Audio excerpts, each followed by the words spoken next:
Bueno, hoy vamos a estar charlando sobre transporte. ¿Qué es lo que está pasando? Hay un veto presidencial en cuanto a este tema. Vamos a estar hablando también del tema de los subsidios y por eso queremos darle la cordial bienvenida a Saúl Castelar, viceministro de Transporte. Qué placer que esté con nosotros, viceministro. Muchísimas gracias, Armando. Gracias por la invitación. Es verdaderamente un gusto para mí estar con ustedes esta noche. Por supuesto. Hay muchísimos temas de qué hablar, sobre todo del transporte y si están cumpliendo o no las medidas. Así es, yo creo que es un tema muy importante, en este momento es un tema de moda y es un tema al cual le tenemos que dedicar mucha importancia porque definitivamente de que nosotros podamos tener las medidas de bioseguridad en implementación, vamos a tener un cambio con el COVID. Por supuesto. Comenzamos. Bienvenidos, esto y más a continuación.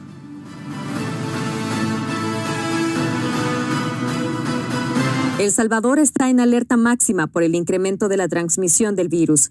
Todos tenemos que estar en casa. Es la única forma de detener el virus. El siguiente programa es clasificación C, para mayores de 15 años. Dirección de Espectáculos Públicos, Radio y Televisión. Ministerio de Gobernación.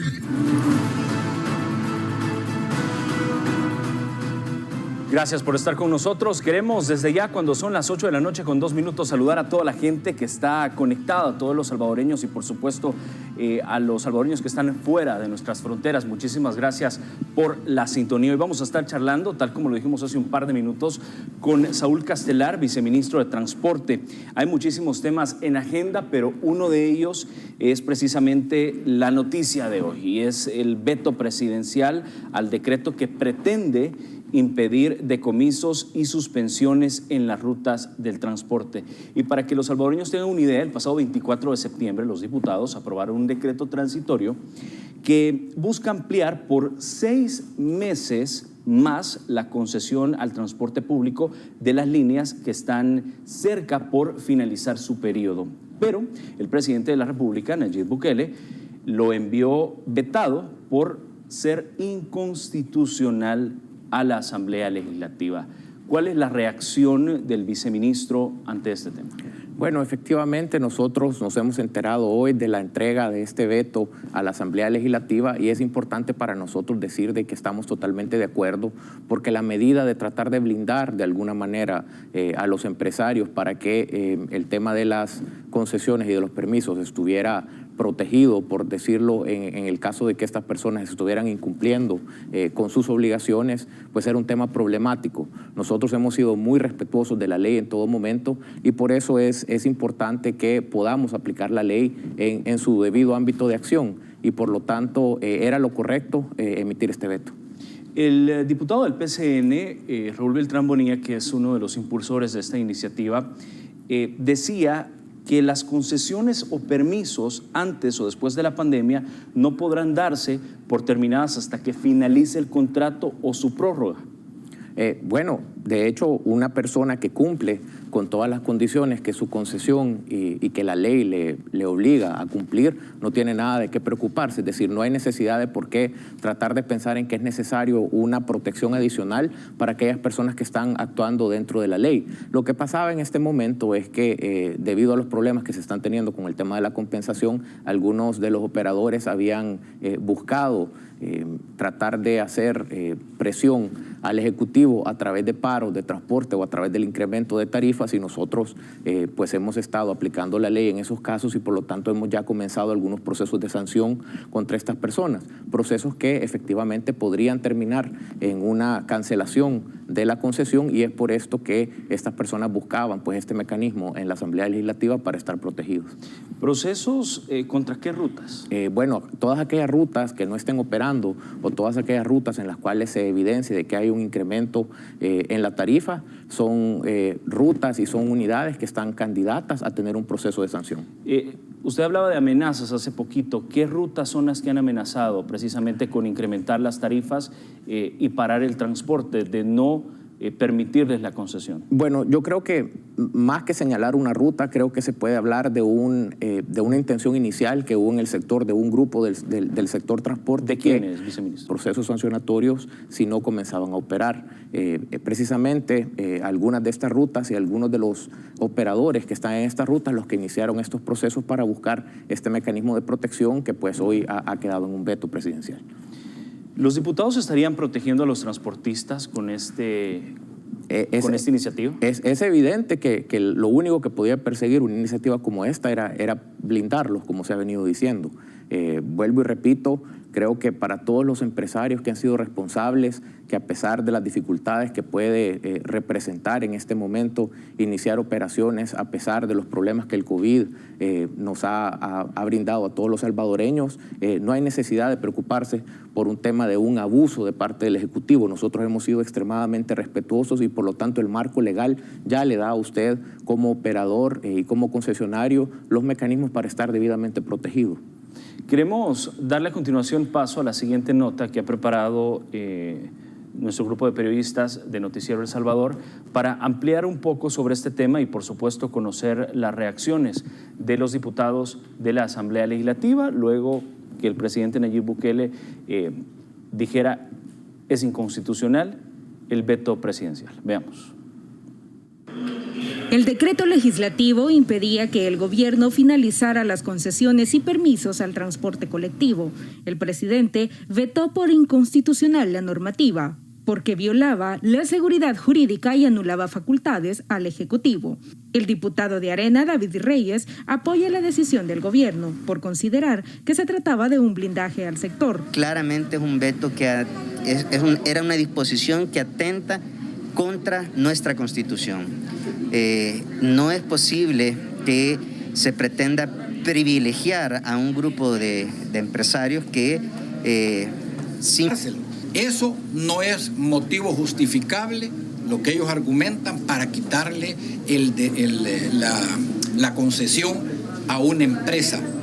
Este decreto surgió en medio de la pandemia, donde los transportistas no han cumplido las medidas de bioseguridad y en reiteradas ocasiones han amenazado con aumentar el costo del pasaje, posición que se ha mantenido desde la reapertura contra estudio de la Comisión de Obras Públicas, donde se someterá al análisis de los legisladores para determinar si será superado o no. Tatiana Funes, Noticiero El Salvador. Sus reacciones, viceministro. Bueno, como ya se lo había dicho, yo estoy completamente de acuerdo con que era necesario vetar ese decreto. Insisto en que no es necesario buscar ningún tipo de protección. El Ejecutivo está siendo muy respetuoso en la aplicación de la ley. Vamos a seguir siendo muy respetuosos, pero al mismo tiempo vamos a proteger a los usuarios. Es decir, ya el marco de concesión que está establecido para un operador de transporte le dice qué es lo que puede hacer y lo que no puede hacer. Y en aquel momento donde se transgredan los derechos de los usuarios, en ese momento vamos a actuar siempre debidamente apegados a la ley. ¿A qué grupo de transportistas estaría protegiendo los diputados, dadas las últimas declaraciones? Bueno, como se lo mencionaba en un inicio, yo creo que esos empresarios que buscaron en un inicio presionar al Ejecutivo mediante la no operación, tratando de generarnos algún tipo de problema al no prestar el servicio, eran empresarios que no esperaron de alguna manera que el gobierno también fuera responsable en los procesos de notificación, de procesos de inicio, de procesos de sanción, y por lo tanto fueron estos los empresarios que de alguna manera seguramente promovieron este tipo de medidas. Ya oíamos en la nota a un diputado del FMLN que hablaba de que nosotros estábamos siendo abusivos en cuanto a la ley. Yo creo que podemos ser completamente transparentes y decirle tanto a los empresarios como al pueblo salvadoreño que no estamos siendo en ningún momento abusivos, que vamos a ser totalmente respetuosos de la ley y lo único que vamos a hacer es aplicarla de la mejor manera para proteger los derechos de los usuarios. El diputado del FMLN decía no podrán darse por terminadas hasta que finalice el contrato prórroga. Y al mismo tiempo también decía, bueno, a menos que concurran ciertas condiciones que son precisamente condiciones que estamos nosotros ya analizando, en las cuales el inicio, por ejemplo, de una decisión unilateral del concesionario por no prestar la operación es parte de los objetivos que pueden iniciar este tipo de procesos y por lo tanto, tanto el incremento de las tarifas, así como también este paro unilateral de labores son dos de las condicionantes que ya están establecidos en el tema de las concesiones y que nos llevan a nosotros, nos obligan de alguna manera a iniciar estos procesos y que como también entendemos si se prueba en el tiempo, digamos, con la suficiente evidencia de que han habido causas de fuerza mayor que han llevado a que un empresario pueda tomar esta decisión, pues no hay nada de qué preocuparse. Ahora bien, el trabajo de la Asamblea Legislativa de los Diputados no termina ahí. Ellos podrían superar el veto, tienen más de 56 votos, la oposición, es decir, mayoría calificada. ¿Cuál cree usted que será el escenario próximamente? Bueno, yo creo que en algún momento ya algunos de los diputados en la Asamblea han mencionado de que muy probablemente ellos puedan superar el veto. Estaremos pues muy pendientes de la decisión que se tome en la Asamblea, pero es claro que si se toma la decisión de superar el veto, va a haber, digamos, una marcada declaratoria de parte de la Asamblea de que se está legislando no a favor de los usuarios, sino más bien a favor de un grupo pequeño de empresarios. Yo quiero ser también muy enfático en lo siguiente. Estamos hablando de un grupo de empresarios que está tratando de mover los hilos en la Asamblea, porque yo también puedo dar fe de muchos empresarios que en este momento están haciendo muchos esfuerzos por todavía mantener la operación, por todavía darle un servicio adecuado a los salvadoreños, y es a ese grupo de empresarios a los que vamos a buscar apoyar y esperamos pues que este otro grupo minoritario no logre sus objetivos y que mejor se sume a buscar el camino adecuado para tener un mejor servicio para todos.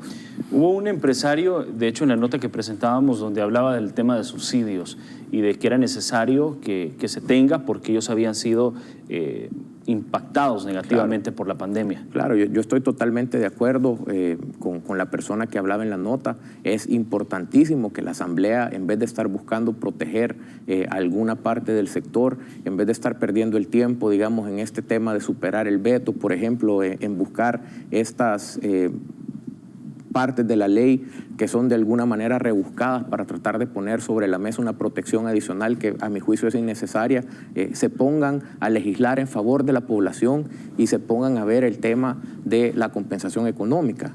La ley de compensación económica venció en el mes de junio y desde entonces hemos estado sin una ley que les dé garantía jurídica también a los operadores de que van a tener una compensación adicional por la prestación de su servicio con el fin de que la tarifa se mantenga nivelada. Entonces sí es muy lamentable que otra vez este día fue un día de plenaria. La plenaria terminó hace algunos minutos y desafortunadamente el tema de la compensación no volvió a ser parte de la agenda. Necesitamos urgentemente, lo hemos venido diciendo, que los diputados entiendan que no pueden seguir jugando con algo tan importante como el transporte colectivo y que tanto por los usuarios como también por una buena parte de los operadores decidan finalmente aprobar la ley de compensación.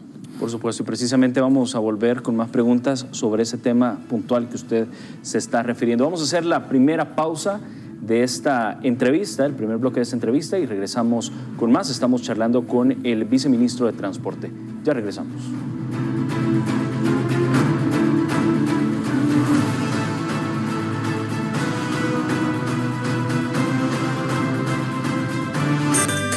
La leche materna es el mejor alimento para tu bebé. Le da los nutrientes y las defensas necesarias para toda su vida. Por eso, no dejes de amamantarlo si sospechas o confirmas que tienes COVID-19. Protégelo con las siguientes medidas. Lava tus manos antes de amamantarlo. Cubre con mascarilla tu nariz y boca durante la lactancia. Tose o estornuda en el codo, servilleta o pañuelo desechable. Bótalo y lávate las manos. Desinfecta constantemente objetos y superficies que están en contacto con el bebé. Si tienes síntomas, llama de inmediato al 132 para recibir indicaciones. No bajes la guardia. Sigue las medidas. Crecer juntos. La Política Nacional de Primera Infancia. Gobierno de El Salvador. Hacelo por vos. Hacelo por mí. Hacelo por todos. Tapa ese recipiente donde almacenas agua. Bota el agua estancada en guacales, llantas y estopas de coco. Cambia el agua de los bebederos de animales y de floreros cada 3 días. Eliminemos juntos al mosquito del dengue, zika y chikungunya. Ministerio de Salud, Gobierno de El Salvador.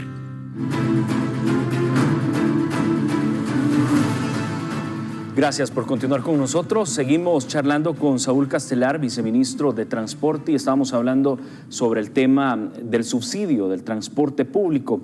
Viceministro, actualmente, ¿cuántas unidades del transporte colectivo cuentan con el subsidio? ¿Ninguna o hay un porcentaje pequeño que sí lo tiene? No, en este momento la flota nacional de transporte público, que son alrededor de 10.300 unidades, está sin recibir compensación. Es una situación complicada. Y que es fruto precisamente de la negativa de la Asamblea Legislativa de aprobar y de discutir primero el tema de la compensación. Nosotros pues sometimos a consideración de la Asamblea una iniciativa de ley firmada pues por el señor presidente, firmada por el señor ministro, una iniciativa de ley para dar vida a esta ley de compensación que venció el 30 de junio, pero desafortunadamente los diputados todavía no han decidido discutirla y dialogar al respecto. Llevamos ya pues varios meses pendientes de este tema que es tan importante, y creo que parte de la decisión de manejarlo de esta manera es crear un caos adicional para todo el pueblo salvadoreño. Yo creo que si los diputados en este momento consideran de que esa es una manera de dañar al Ejecutivo, deberían de pensar un poco en el gran daño que le están haciendo al pueblo salvadoreño, a ese 70% de personas que están utilizando el transporte, y que en este momento, debido a la negativa de tener una ley de compensación, en algunos casos está teniendo que sufrir aumentos no autorizados de tarifa. ¿Cree que se trata entonces de una estrategia política de cara a las elecciones por parte de los diputados? Definitivamente, yo creo que ya el componente político no se puede quitar de la ecuación. Lamento que también algunos de los empresarios estén jugando también esa carta política y también se sumen, digamos, a este problema en vez de tratar de buscarle una manera de solucionarlo y de que podamos tener una compensación que de alguna manera les garantice a ellos niveles de ingresos de otra naturaleza. Ahora bien, ministro, si no hay ley, los transportistas actualmente pueden hacer lo que quieren. No pueden hacer lo que quieren porque las tarifas... ¿Hasta dónde podrían llegar? Ellos en este momento no pueden incrementar su tarifa de una manera unilateral. No hay una autorización para que ninguna ruta de transporte esté incrementando las tarifas. Cada una de las denuncias que estamos recibiendo están siendo procesadas al interior del BMT, y nuevamente las rutas o los operadores que estén en este momento incrementando sus tarifas se pueden ser sujetos de sanciones que incluso pueden derivar en la terminación de sus permisos y en la terminación de sus concesiones. ¿Hay algunas sancionadas ya? ¿Algunas rutas sancionadas? Hay varias rutas, de hecho alrededor de 500 unidades a nivel nacional con las cuales ya se ha iniciado este proceso de sanción. Los procesos debidamente son procesos largos, son procesos en los cuales se tiene que recabar evidencia, son procesos en los cuales también los operadores tienen derecho de respuesta, tienen derecho de audiencia, y por lo tanto no son procesos, como se ha mencionado, que puedan ser procesos unilaterales donde no haya la posibilidad de defensa. Entonces son procesos que toman tiempo, pero ya estos procesos que se han iniciado no se van a detener independientemente de que el veto sea superado. Desde que arrancó la segunda fase de la economía del país o la reapertura económica, la Policía Nacional Civil, y tengo los datos acá, reporta hasta el 24 hasta la última semana han impuesto alrededor de 3.000 sanciones al transporte público. ¿Cuáles son las principales infracciones? Bueno, parte de las infracciones que se pueden mencionar es una muy típica, es la circulación sin permisos adecuados, sin que el operador cuente con su licencia debidamente validada. Evidentemente estamos colocando bastantes multas en este momento, alrededor de 350 multas han sido impuestas ya por el tema del incremento de la tarifa. Estamos imponiendo bastantes multas en este momento por llevar un exceso de personas en las unidades. Yo creo que es un tema que no hemos comentado, pero es muy importante mencionarlo. Estamos siendo muy cautelosos y estamos tratando de ser muy conscientes de generarle a la población esa responsabilidad adicional que tenemos que tener en este momento momento para utilizar el transporte público y hacerlo de una manera segura.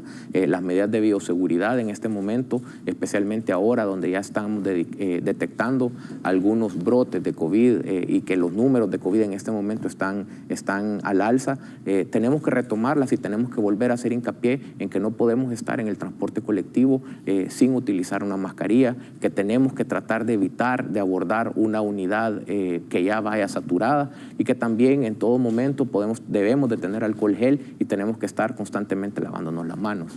¿Podemos hablar de algunas rutas que ya fueron sancionadas por este tema? Bueno, como le digo, ya se iniciaron bastantes procesos. Yo creo que más que hablar de una ruta en particular, puedo mencionar que hay rutas de Soyapango que están iniciándose ya con estos procesos. Hay rutas de Sonsonate que también ya se han iniciado los procesos para algunas de sus unidades y también tenemos algunas rutas de la zona oriental en La Unión y en San Miguel que van a seguir este proceso de sanción. Hay algunos señalamientos precisamente por el exceso de pasajeros, quizás para que la gente entienda, y probablemente muchos que nos están viendo utilizan el transporte colectivo y se suben y dicen, si está lleno, ¿cuánto es lo permitido actualmente? Nosotros idealmente quisiéramos que únicamente tuviéramos al interior de las unidades a las personas sentadas. Lo que hemos pedido a los operadores es que mantengan la capacidad de las unidades en un 50% y esto tradicionalmente corresponde a tener los asientos llenos. Sabemos que en muchos casos esta restricción o esta sugerencia que se ha hecho desde el Viceministerio de Transporte no está siendo respetada y lo que idealmente está regulado también dentro de la ley es que se pueda tener hasta un 15% de personas paradas. Desafortunadamente también estamos viendo que en muchos casos esta restricción no se cumple y que muchas unidades van saturadas. Pero acá yo creo que también es importante llamar y apelar a la responsabilidad individual que tiene cada salvadoreño, porque es muy difícil que nosotros como gobierno podamos tener, o como Viceministerio de Transporte, podamos tener a una persona monitoreando la operación de cada una de las 10.300 unidades que tenemos a nivel nacional. Y por lo tanto sí es buena esta oportunidad para hacer un llamado a toda la población a que colaboremos y a que tomemos conciencia de los números que van en incremento con el tema del COVID y que colaboremos en el sentido de que si hay una unidad que nosotros vemos que ya va de alguna forma saturada, evitemos tratar de entrar a la misma. Siguen apareciendo datos sobre incrementos en el pasaje dentro de las unidades del transporte colectivo. ¿Qué datos nos puede proporcionar que ustedes han recabado como Viceministerio de Transporte? Bueno, uno de los datos que ya le mencionaba es que a este momento, por el tema de incrementos de tarifas, hemos colocado aproximadamente 350 multas. Vamos a seguir con los monitoreos y con los operativos de control que hemos establecido prácticamente desde el 24 de agosto con cooperación y con mucha ayuda de la Policía Nacional Civil. Mañana seguimos con los operativos que tenemos de manera permanente para tratar de controlar este tema de los incrementos de tarifa. Yo creo que el mensaje que es importante mandarle a la población, tanto como a los operadores, es que no hay en este momento ningún tipo de autorización para incrementar las tarifas y que todos los operadores que en este momento decidan unilateralmente incrementar la tarifa se están arriesgando a que puedan ser sancionados y que eventualmente puedan perder sus concesiones. ¿De cuánto ha sido el incremento de las tarifas? Si podemos algún ejemplo para que digamos un poquito de contexto. Bueno, en algunos casos hemos oído de algunas rutas que tienen una tarifa de 20 centavos y que la han incrementado hasta 35 centavos. Creo que este tipo de incrementos no deben de permitirse. Nosotros vamos a seguir pues monitoreando esta situación y vamos a ser severos en la aplicación de la ley para evitar este tipo de situaciones. Con el veto que se pueda imponer, la Asamblea podría ver de qué forma incrementa el pasaje. Bueno, yo creo que el veto de alguna manera blinda a los transportistas y creo que los transportistas también deben de pensar muy bien si este blindaje vale la pena. Creo que algunos transportistas lo dijeron en algún momento, querían tener este blindaje para poder dejar de funcionar, para poder unilateralmente incrementar las tarifas, pero evidentemente los procesos que son largos, si bien en este momento tal vez no podríamos de alguna manera ejercer, digamos, ese derecho de cancelación de concesiones o de permisos, eso no, un tipo de blindaje como el que se está buscando no nos inhibe de buscar los mecanismos adecuados capacitados para llevar registros de quienes en algún momento están incumpliendo la ley y aplicar la misma en el momento en que esto ya sea permitido. La pregunta es, ¿la gente está cumpliendo con las medidas sanitarias y los protocolos? Porque obviamente ya ustedes dieron las directrices, hay unidades del transporte colectivo que no lo cumplen, pero ya usted decía, depende mucho de nosotros, de los ciudadanos. ¿La gente lo está cumpliendo? ¿Está utilizando sus mascarillas? ¿Está colocándose alcohol gel? ¿Está tomándose su temperatura constantemente antes de ingresar a las unidades? De acuerdo a lo que nosotros hemos estado analizando con el tema del transporte y el COVID, una medida extremadamente importante a tener en cuenta es el uso de la mascarilla. En la mayoría de operativos que nosotros tenemos en la calle y en los controles que nosotros hacemos, podemos decir con mucha satisfacción y mucho agradecimiento que al menos el 97% de la población está siempre utilizando su mascarilla, y esta es una medida muy importante para controlar los posibles contagios y el posible crecimiento de la enfermedad. Ahora, habiendo dicho esto, lo que sí estamos viendo es que a medida va pasando el tiempo, las personas parecen irle perdiendo un poquito el miedo al tema del COVID, y sí estamos viendo cada vez más una cantidad mayor de unidades que están saturadas. Creo que la principal medida que no se está cumpliendo en este momento es la de mantener la capacidad de las unidades restringida. Creo que nuevamente eso dependerá mucho de la gente. Hay que decirlo también, en este momento no tenemos mecanismos para poder aplicar una multa a aquellas unidades de transporte que no están cumpliendo con las medidas de bioseguridad, y por lo tanto sí tenemos que volver a apelar a esa responsabilidad individual de cada salvadoreño para evitar estos posibles contagios. ¿Cuántas unidades están trabajando actualmente ofreciendo el servicio a los salvadoreños? Bueno, nosotros calculamos que en este momento alrededor del 70% de la flota está operando. Creo que esto es muy acorde con la demanda actual que tenemos en el sector. Recuérdese que en este momento los estudiantes no están yendo a sus escuelas ni a las universidades, y esto de alguna manera tiene una incidencia importante en la cantidad total de personas que requieren del servicio, y por lo tanto este 70% que nosotros calculamos es el que diariamente está operando. Es una oferta adecuada y representará alrededor de unas 7,000 unidades que día con día podemos ver en operación en la calle. Yo recuerdo que hace años también se hablaba de poder crearle facultades al Viceministerio de Transporte para imponer multas. ¿El gobierno del presidente Nayib Bukele también insiste en esta iniciativa? Bueno, yo creo que sí sería importante que los gestores de tráfico, nuestros gestores viales, pudieran ver su autoridad incrementada a través de la posibilidad de cubrir y de poder sancionar y aplicar multas. Creo que es un tema que sí estamos discutiendo. Creo que para el respeto que un gestor vial necesita para poder realizar su trabajo, la capacidad de poder sancionar es importante, y ojalá pues que en un futuro cercano podamos analizar esta opción para darle al gestor más protección y también más autoridad. Darle dientes, como dice el buen salvadoreño. Así es. Perfecto. Antes de despedirlo, viceministro, quizás conocer si van a continuar los operativos en los próximos días. Efectivamente, nosotros no vamos a parar la actividad de tener estos operativos. Ya el día de mañana vamos a estar monitoreando desde temprano los operativos pues usuales que tenemos. Estamos siempre en las zonas de mayor demanda de transporte, como es la Basílica de Guadalupe, como es el Salvador del Mundo, en Santa Ana, en San Miguel, y vamos a estar muy pendientes de que sigamos manteniendo las medidas de bioseguridad en el transporte. Perfecto. Viceministro, muchísimas gracias por su tiempo esta noche para la audiencia de la entrevista de Noticiero El Salvador. Muchísimas gracias, Armando, ha sido un placer, y para todos muy buenas noches. Gracias. Vamos rápidamente a una pausa. Ya está detrás de las cámaras la ministra de Educación. Hay muchísimos temas también que conversar, así que regresamos después de la pausa.